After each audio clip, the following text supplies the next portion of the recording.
You found it. Your home for the best content on your favorite team, the Fighting Tigers of LSU. Do us a favor. Subscribe to the channel. Leave your comments below. And be sure to smash that like button.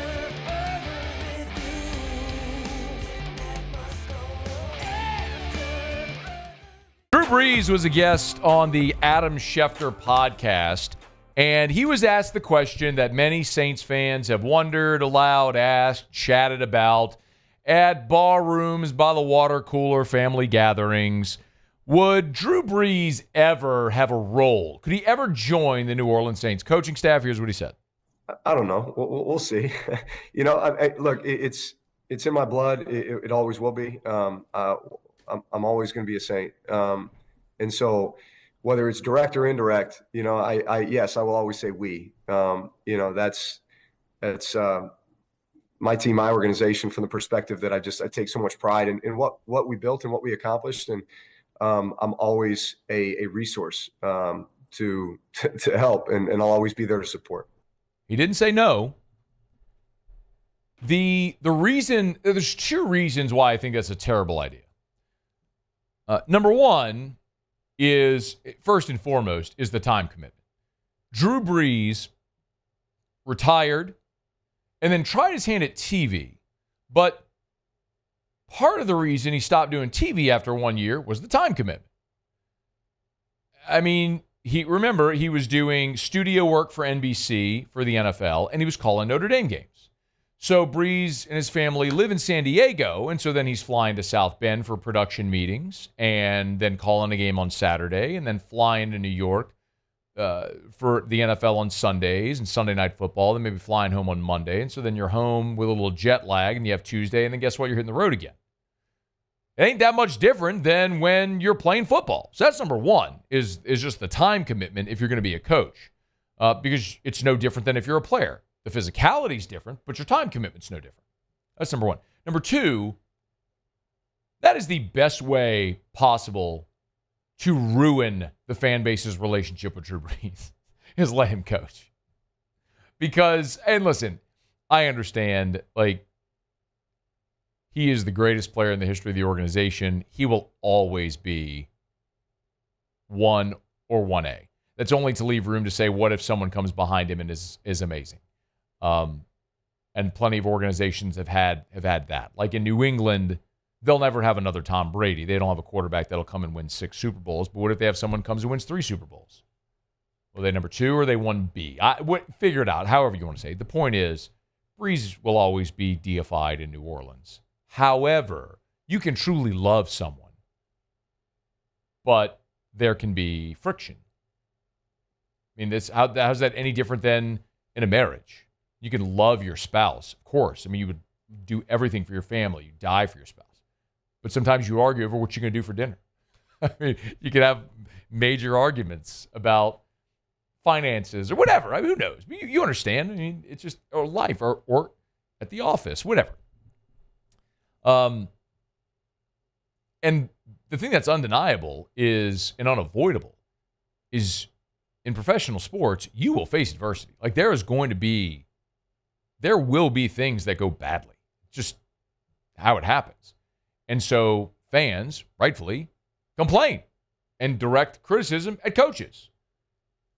And I would hate to see that part of a relationship with Brees and the Saints be strained if that ever happened. Now, Brees was also asked by Schefter if the Saints, because he said he'll always be there to be a resource. But he was asked by Schefter if the Saints have ever asked him for feedback or input on a hire. Feedback. I mean, look, I always have conversations. I have conversations with everybody in that organization about any number of topics. So yes, right. Yes. Hey, what are we looking for? Yes. Look, and I lend my expertise or recommendations when asked.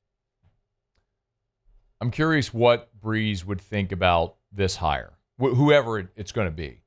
I have no doubt there's a part of the conversation where Drew Brees is going to be supportive of whoever the coach is. You just heard him say it. He'll always say we. He takes ownership and great pride in being part of the organization, which we all agree. There's nothing wrong with that whatsoever. But I am curious what his thoughts are about where things are, because there's a strange juxtaposition of what the Saints did, basically everything they leveraged as far as the future of the organization to go all in to win with Drew. They didn't get back there, and now they're in this terrible situation by and large because of that. Would you do it again? Of course you would.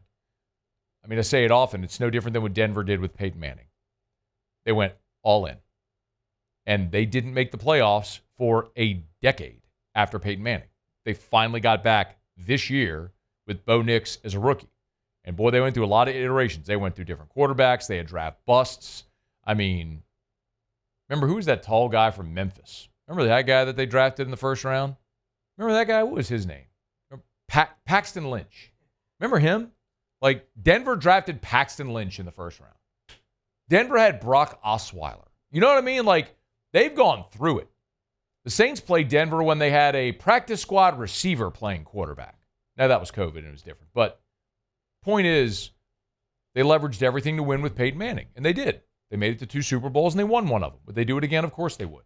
The Saints did the same thing at the end of Brees' career. When they hit on that 2017 draft class, and then Nola no-call happened, and then every year it was all in. You know, kicking the can down the road, restructuring deals to do whatever they had to do to make sure that they had the best roster possible to give Drew Brees a chance to win a Super Bowl before he rode off into the sunset. And it didn't happen. They got close. It doesn't mean it was the wrong decision. But the reality is you've got to understand that window is closed. And it's been closed. And everyone, me, you, all of us, have understood that for years now. Except for the people in the front office who keep going back to the ATM. Like, they're busting at the craps table, and they keep going back to the ATM to get more cash to go try to win it back. And they keep just digging the hole deeper.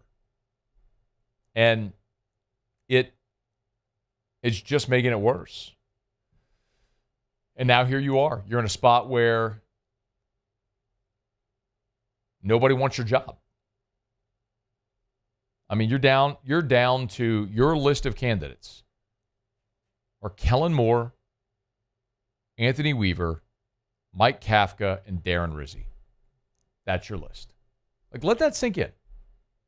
The Saints, which for a period had won more games over that period than any other franchise in the NFL, are now this. I mean, you are a pile of rubble. All the things we've talked about. You got you're the fourth oldest roster. You got tons of bad contracts. You get the most dead money next year. You get the most. You get the least cap space. The most money over the cap. You don't have a quarterback. You're in a terrible spot. And nobody wants that job because they understand they're set up to fail. So who wants to take that job and fail? You got to take someone who has nothing to lose or has enough of a long tail to get another opportunity somewhere else. Won't be Drew Brees. Could be Mike Kafka. Mike Kafka gave an interview to OTB out on Radio Row at the Senior Bowl, and this is really good. He sat down with T-Bob and he talked about the interview process with the New Orleans Saints. He's pretty open about it. Very well run, Mickey and his staff. I mean, there were 5 or 6 guys in the room. You know, the first one was a Zoom, so just kind of get to know you. Yeah. Pretty easy conversation, low-level kind of philosophy stuff. Then we flew out a few days ago, and I was in New Orleans, and, you know, we were able to kind of sit face-to-face and talk about all of those principles and all those standards and your practice schedules and how you're going to respond to certain things throughout the year and the off-season, in-season, different players, your experiences. So it's very well-rounded. Every interview I've been on has been different. This one just happened to be a little bit more face-to-face and a little bit more details in terms of, like, you know, your scheduling, and just there are some scenarios they put you in and they want to see how you respond. Mike Kafka, he's impressive young guy who's likely going to be a head coach. I don't know if it's going to be this go round in New Orleans, but I'm going to keep an eye on it. Hey, thanks so much for watching. Please leave your comments. I love to interact, and be sure to hit the red subscribe button below.